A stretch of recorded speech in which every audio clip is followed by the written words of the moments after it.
أعوذ بالله من الشيطان الرجيم بسم الله الرحمن الرحيم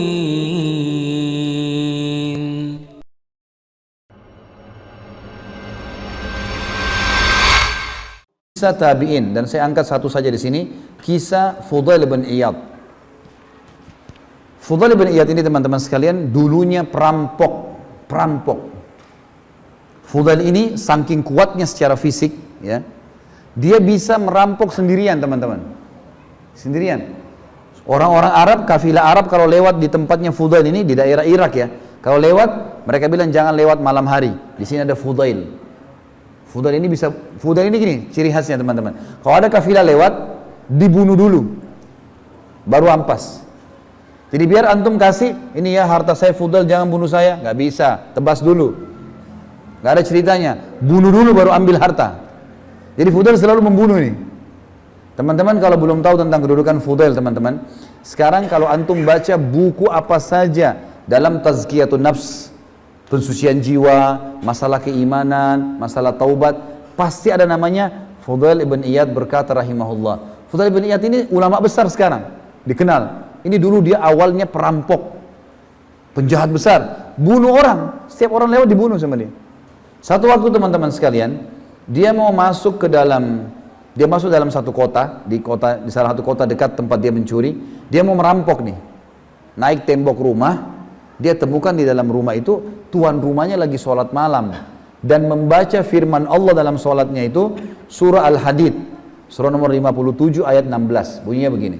A'udzubillahi minasyaitonirrajim. Alam ya'ni lil ladzina amanu an takhsha'a qulubuhum li dzikrillah wa ma nazala minal haqq wa la yakunu kal ladzina utul kitaba min qablu fatala 'alaihimul amadu faqasat qulubuhum wa katsirun minhum fasiqun. Artinya, belum tibakah saatnya bagi orang-orang beriman itu untuk tunduk hatinya mengingat Allah dan kepada kebenaran yang telah turun kepada mereka. Ada Al-Quran, ada hadis Nabi, tinggal belajar, mati masuk surga.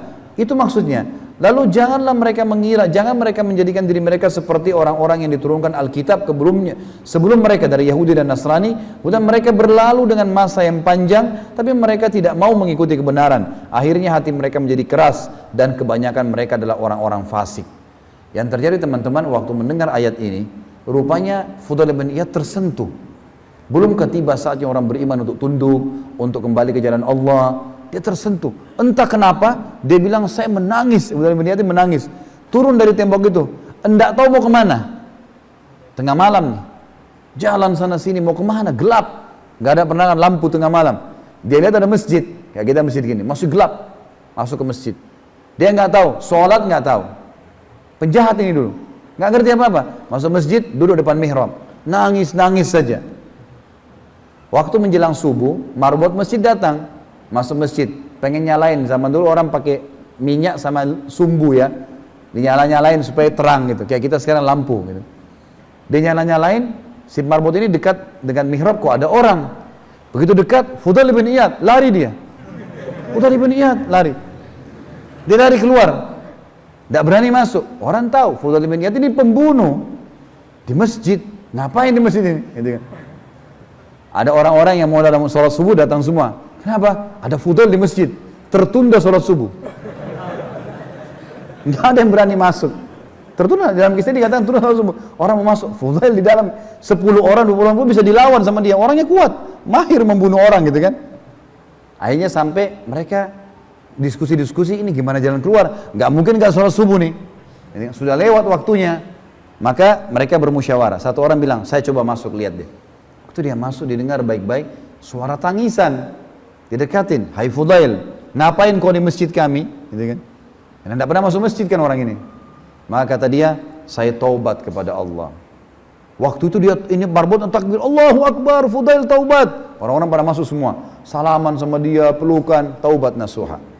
Waktu taubat teman-teman sekalian, mulai hari itu dia baca buku-buku, dia mulai hafal Quran. Umurnya kalau nggak salah waktu itu sudah sekitar hampir 40 tahun lebih. Baru taubat nih. Mulai hafal Quran, mulai baca buku, mulai sampai menjadi ulamanya muslimin. Fudail menjadi ulama muslimin dan terkenal kisahnya. Kalau teman-teman ketik di Google kisah Fudail bin Iyad, keluar kisah-kisah ini. Tentu banyak versinya ya. Ini salah satu versi yang saya sampaikan. Kalau bagaimana setelah taubat dia menjadi ulama muslimin. Dan ini yang dibutuhkan teman-teman sekalian. Setelah kita berbuat salah dulu, taubat nasuha, menjadi orang baik, kemudian kita isi dengan amal-amal saleh, meninggal insya Allah kita akan masuk ke dalam surga. Allahu a'lam. أعوذ بالله من الشيطان الرجيم بسم الله الرحمن الرحيم